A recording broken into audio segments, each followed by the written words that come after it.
Shang-Chi and the Legend of the Ten Rings is finally coming out very soon, and I got to check out the film early, and this will be my non-spoiler review for the movie, but flat out, Shang-Chi and the Legend of the Ten Rings isn't just one of the best debuts inside the MCU, and honestly, it might be one of the best origin films they've ever done. This is a flat out game changer when it comes down to the Marvel Cinematic Universe itself.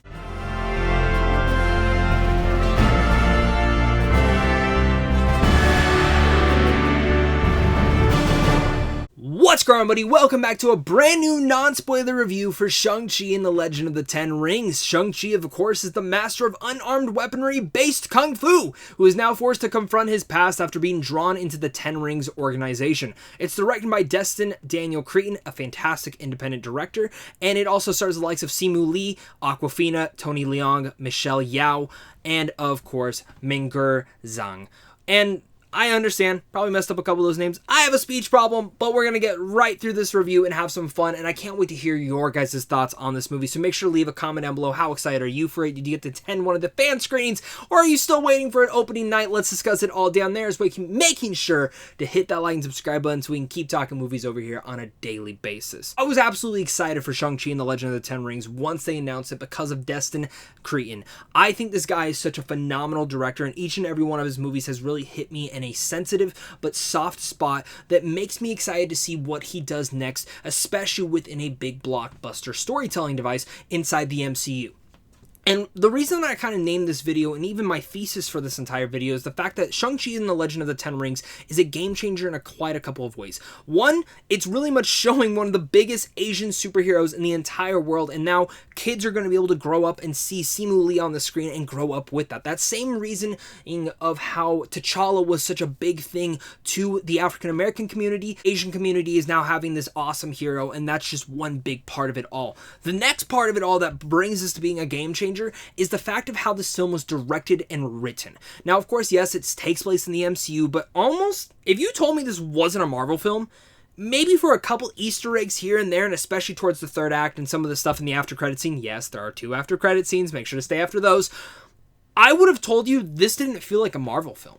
It feels very different in its style and tone, and it's been very rare where I felt that watching one of these films in the Marvel Cinematic Universe, and I really do believe that is all thanks to Destin's direction in here. You can fully feel the difference in here and how his style, his poignant posture, might I say, is put into this film in such a dynamic way because, yes, you have the great action, which we'll talk about, you have some great cinematography, and even some great Easter eggs, once again, that explores the MCU in a new, unique way. But for me, the big thing was how it's all weaved into this family drama. A family that was completely torn apart, this brother-sister story, and father story as well. Again, just a broken family, and the dramatic avenues they were able to take with that were some of the most emotional arcs that we have seen so far in not just an MCU film, but especially in a comic book movie where it's telling the origins of one of the characters that they're really much pushing up to being one of the next leading men.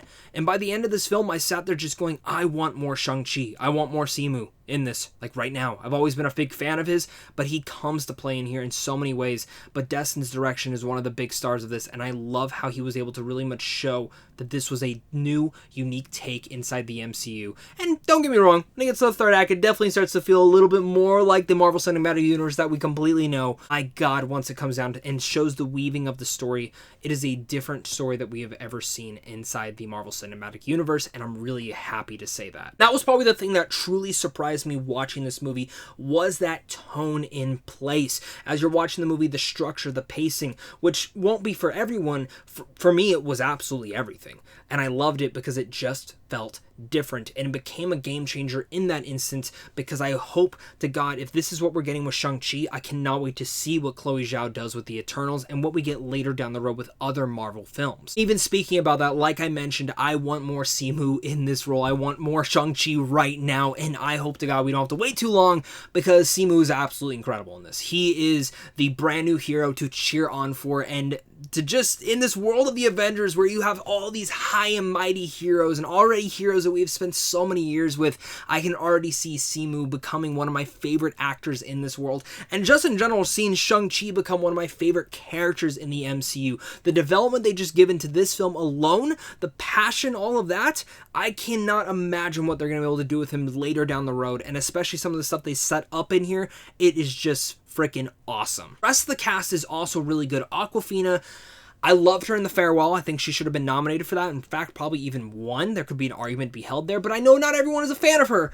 I gotta say, she surprised me in here as well. I knew she was probably going to be the comedic relief. Almost all of her jokes did land for me, but the thing that I loved about her is when she needed to hit those dramatic moments, she truly did.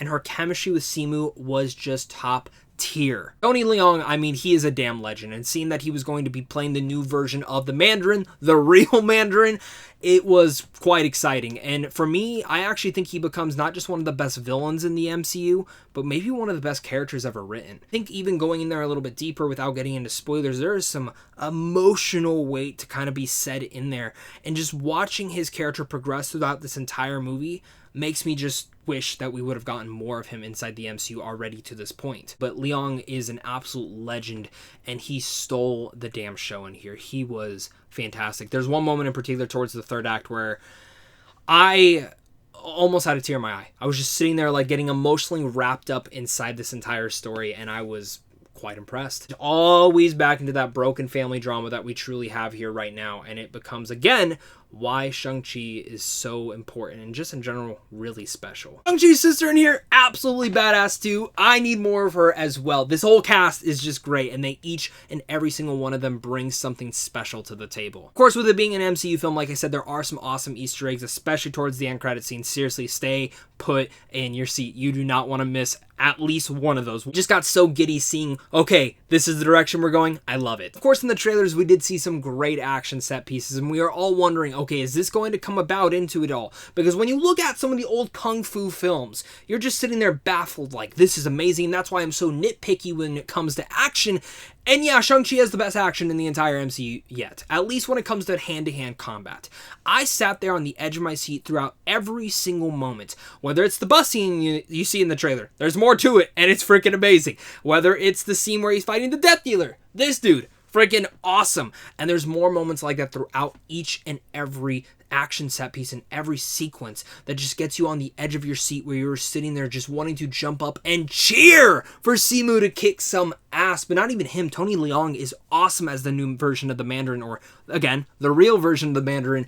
And just the cinematography in every single one of those scenes just blew me away. And it just goes to show, guys, for the future of the MCU, every action scene's got to be like this. There's absolutely one shot taken here that, yeah, it might be one of the best comic book fight scenes ever. I know this is where a lot of people are probably going to differ. I think when it comes down to the third act, kind of one of the problems that a lot of people had with Black Panther was it gets a little bit too big and a little bit MCU-ish. I loved it. I ate it all up. It's very ambitious and impressive with what they were going for, and the trailers do not even dive into it at all.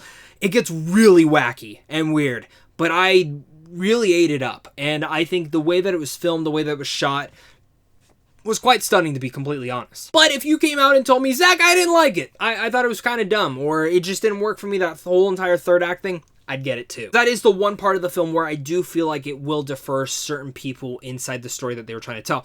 Very small-scaled story, then goes pretty damn big by the end. I ate it up, but it won't be for everyone. Something that the MCU does really well is it caters to everything, and I think Destin shows here how he was able to cater to the blockbuster fans, but also cater to his independent roots of giving just a damn good story. And it shows why Kevin Feige picks certain directors to take on these projects, is if they're a good storyteller, he's going to bring them into the table. Honestly, when it comes down to any cons I had one, and I think it was just the pacing. There are quite a few flashbacks in here that I do think don't become a detriment to per se, but at times does slow down the pacing, and at times where I was like, okay, I don't think we needed a flashback here. Maybe if we would have intersected a little bit more in the beginning. Small things like that. Yeah, it's true. Shang-Chi is incredible. It's more than I expected it to be in every single way, and that family drama part was phenomenal. Simu Lee establishes himself as the next huge hero to cheer for in the world of the Avengers. Tony Leung brings one of the best characters to life in the MCU, And while, yes, there's phenomenal action, it's weaved into one hell of a powerful family drama. Shang-Chi is truly a game changer, and I didn't expect that. I expected a pretty damn good kung fu film with some awesome action scenes, and I got way more than that. An emotional tale in here that, again, establishes Shang-Chi himself as one of the awesome new heroes inside the MCU. I have never, it's been a while since I've seen an origin story for a character in a comic book film, or just in general when you look at the MCU, probably since the first Iron Man or even the first Captain America film, where I went and said, all right, I'm completely in. This character's freaking amazing. I fell in love with this character, and I cannot wait to see what they do with him more, and especially some of the other cast members that might be making debuts later down the road. This is a very exciting movie, and I can't wait to hear your guys' thoughts. So with all that said, I'm going to give Shang-Chi and the Legend of the Ten Rings an A. Absolutely one of my favorite films of the year, and I'm so excited to discuss this film with all you guys down below in the comment section. Again, I went in with tempered expectations when the trailer started coming out, but my hype kept rising and rising and rising to the point where I was a little bit worried that it wasn't going to hit it. But the second the film ended, I wanted to jump right back in and go see the film once again. It's a very exciting movie, and I cannot, again, wait to have great conversations with you guys down below in the comment section. Again, hit that like and subscribe button, comment down below, head on over to See How Much Fun Films on Odyssey Films early, and of course, it's a big thing to you and a big thing to my Patreon supporters, because without you, I wouldn't be able to do this. So, of course, until next time, stay classy.